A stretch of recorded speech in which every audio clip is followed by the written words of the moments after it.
Sanibonani South Africa. Ngiyethemba ukuthi niyaphila nonke. Kulabo abakhathazekile ukuthi mhlambe mangabe kuvalwa izitolo zabantu bokufika. Ngabe mhlambe njengoba ezinye zilapha emakhaya abantu bekwazi ukuthenga isinkwa, bekwazi ukuthenga usawoti, bekwazi ukuthenga ushukela omncane nazo zonke lezi ezinye izinto. Ngabe mhlambe kuzokwenziwa kanjani ukuthi lezo tolo iqhubeke zisebenze? Sizokwenza isiqiniseko sokuthi abantu abasha okokuqala siba nohlelo nje oluqondile lokubasiza ukuthi bekwazi ukuqhubeka nalezo tolo.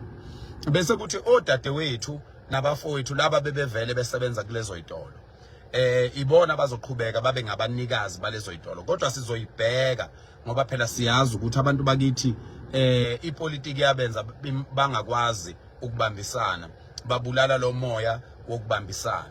Ngakho ke sicela ukusho ukuthi siniqinisekise, sininike ithemba lokuthi zonke lezi izitolo ezilapha emakhaya nalezi izitolo ezilapha emadolobheni esithi ayivale zizovula isebenze. Okwesibili, umyalezo esubhekise kulaba cash and carry okuyibona abakade benikeza laba abantu bokufika impahla yokuthi bekwazi ukusebenza kulezi izitolo. Sizocela ukuthi labo cash and carry beqhubeke benikeze ke laba balapha eSouth Africa ke manje esizobasiza. Kuzoba no association weyipaza shop ozovulwa manje, hayi labo association abahlangene nosopolitiki nezigebengu benze ngazuthi basiza ama South Africans kanti bayithathela nje imali kulabo abantu bokufika. Sizoba nohlelo, sizoba nenhlangano eqondene nezipaza shop ne beauty industry, spaza shop and beauty industry okuyiwona into umnotho omncane obhekwe ngabantu bakithi okuzohlanganwa kuwo sibasize abantu bakithi ukuthi beqhubeke lezi izitolo ivuleke. Ipaza shop akuzona ezokwenza imali, ipaza shop akuzona ezokugwilika, ipaza shop ezokusiza umphakathi ukuthi ukwazi ukuthenga lezo mpahlane ezincane ngesikhathi umuntu engakaye edolobheni.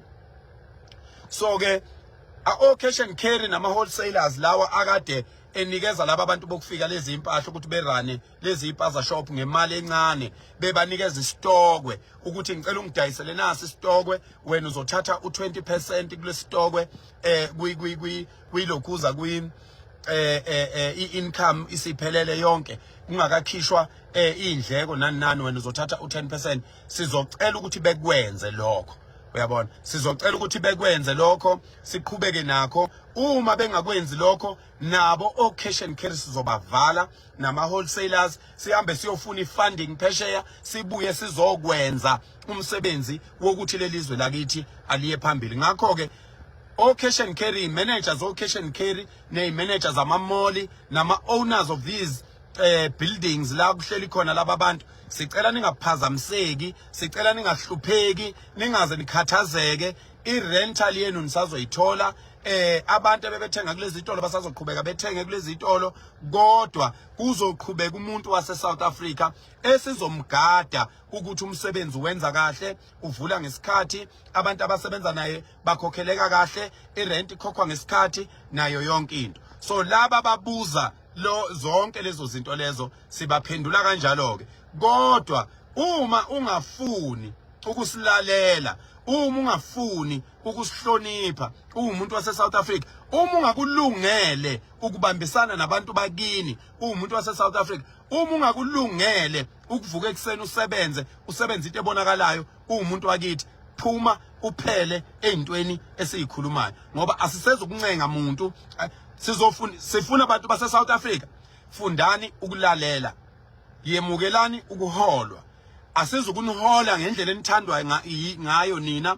Awukwazi ukuthi uholwa kuphinde kube uwe oshoyo ukuthi holwa kanjani.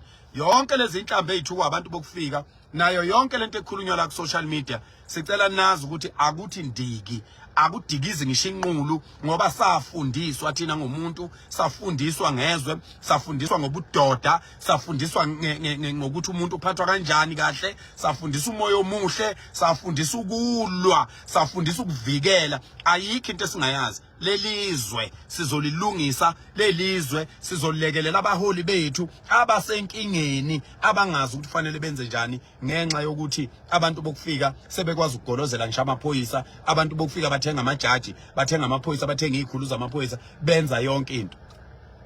Lelizwe sizolulungisa sindawonye, sisiza bona abaholi bethu, futhi ayikho indawo esingeze ukufika kuyona.